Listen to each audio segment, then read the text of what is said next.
not getting caught up. Your energy starts to return to you. Now, once your energy has returned to you, all of it, you're not attached to anything. Think of a drawbridge, as you talked about, that emotion. It can't cross over. If you have to use your energy as an attachment for them to come over.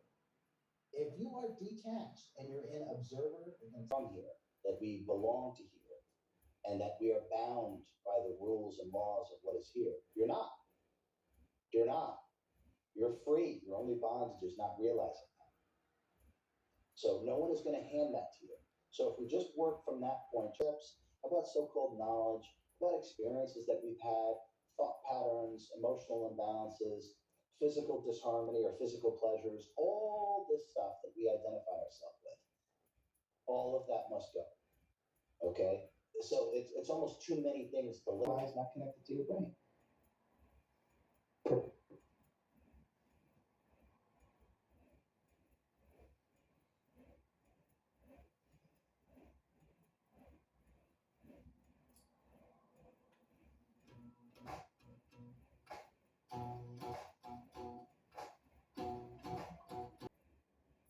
If you know what I mean, you're not doing anything.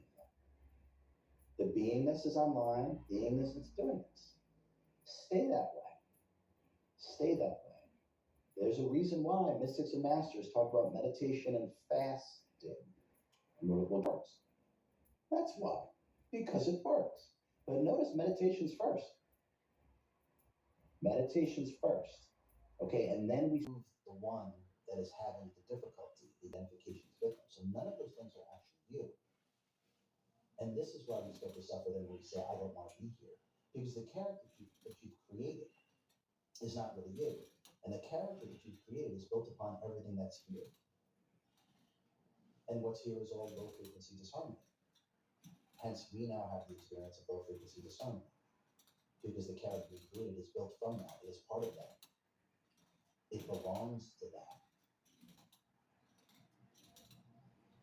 So wanting to want to be here is simply a function of. And it sounds exactly like the information that we want, right? We've been on this with you, and in our own paths, and it just, thank goodness that we're talking about it. It's just kind of like reminds me a little bit of the movie, Everything Everywhere All at Once, and how we can access and access and access and access. So, I'm really excited. What is it called, or do you know the name yet? Yeah, it's called The Law of Attention. And so the subtitle and the subtitle will probably be hotly debated. So I can't because I can't say what it is yet because I have to be in agreement with the publisher. So we'll see about what the subtitle and subtitle turns out to be.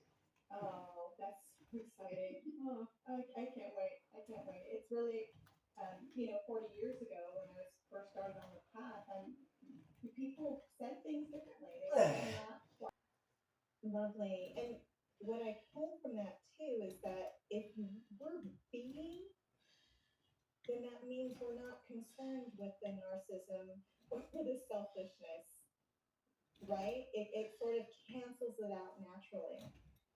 Yeah, that's it. You got it, because that's the labeling. So that's what we want to refrain from. So the labeling, this is good, this is bad, that's narcissistic, that's not narcissistic, right? So the I am, the pure beingness, right? It doesn't have those qualities. The quality of it has is presence. Thing. So thank you. On page 11, second paragraph, and again, we're kind of talking a little bit about Everything Everywhere All at Once. I mean, we were crazy about that movie. We had showings, we invited people over. It was so great. And how it sort of mirrors the whole Kali folklore of when the Michelle Yeoh character busts the glass and then busts out into all of her different aspects. It was just super exciting. But what we would like to hear you speak about, RJ, is can you explain how our past, present, and future incarnations are all happening now? No, I get asked that all the time. I'm sorry, I had to. I've been trying to figure it out for 40 years. Okay, okay. So the first thing I'll say is that our lower consciousness or our human mind can never experience what it is that we're just about to talk about. Okay, so it's not accessible to the lower consciousness. So essentially, let me just explain the lower consciousness first, because this might shed light onto why we're not tangibly experiencing past, present, and future simultaneously, right? The first thing I would say is we're not designed to. Okay, that is what I said. So this is the temporary experience. Go, who is messing with me today? You know, I mean, I just feel like sometimes it's right there, but It you know, is. trying It to, is. you know, The trying to, highest, the highest frequency is right here. So this is, I don't think we really understand this. We think it's somewhere there. It's all right here, right now. The highest frequency is right here, right now. It's just, are we attuning ourselves to it? And then this lends itself to past, present, and future. It's all happening right here, right now.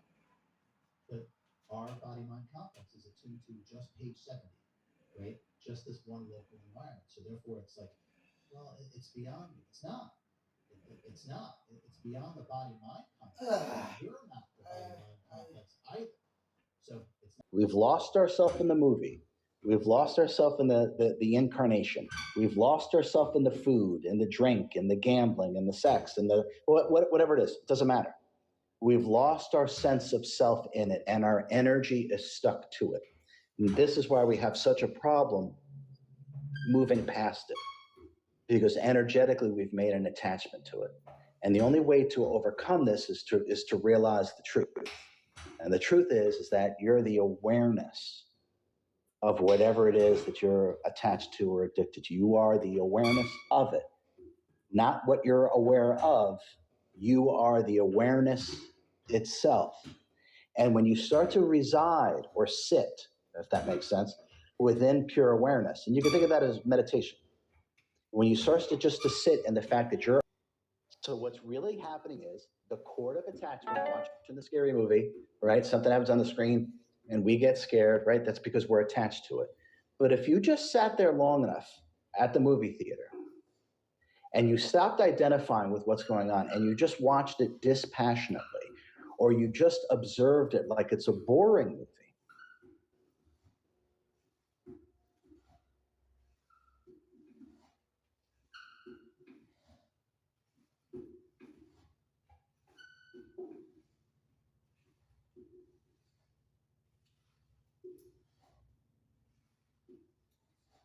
then what happens on the screen won't affect you, because metaphysically what's happened is your energy has come back to you because you're no longer identifying with it. So as your energy comes from whatever it is or from whomever, your energy starts to return to you and you actually start to empower yourself.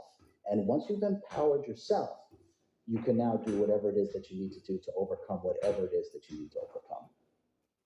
Absolutely. And I wrote a note from the Jeff Mara podcast, and you said it's addicting when we identify with it, and that slows down our consciousness. Yeah, that's exactly right. That's exactly right. So when we lose ourself, remember, we're the awareness, and the awareness is untouched. The body-mind is affected by what goes on here, but not awareness. How can awareness or pure perception be affected by anything? Right? And the analogy that I often use on how bad the weather is. Rain, sleet, snow, tornadoes, hurricanes, earthquakes, doesn't matter what it is. Does any of this touch the sun? No, it doesn't affect the sun at all. Now, we are the sun. You could think of it as your soul, as your consciousness, whatever word you want to use is fine. But what we are is the sun, and it is untouched by whatever goes on with body-mind. Completely untouched by that. And meditation, authentic meditation, gives us the tangible experience of this. It's just not some weirdo talking about it. It gives us the tangible experience of this complete detachment and this self-awareness. And when you become fully aware of the self, you realize that you're not those other things. You reside and marinate within the self, and you tangibly realize that you're the awareness of everything. You're brilliant. You're so much wellness and health inside of you. It's just covered up by some layers right now. And you just gotta get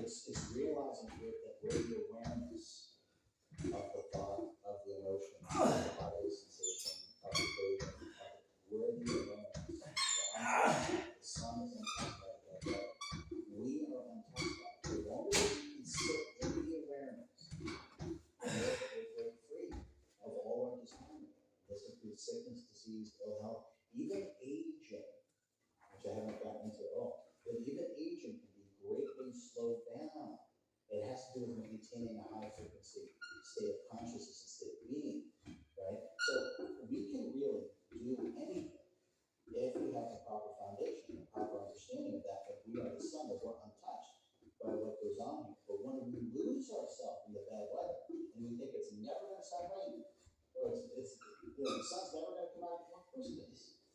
Of course it is. Just be patient, relax, and eventually the clouds will disperse, and you'll see the sun again. And it's the same with yourself.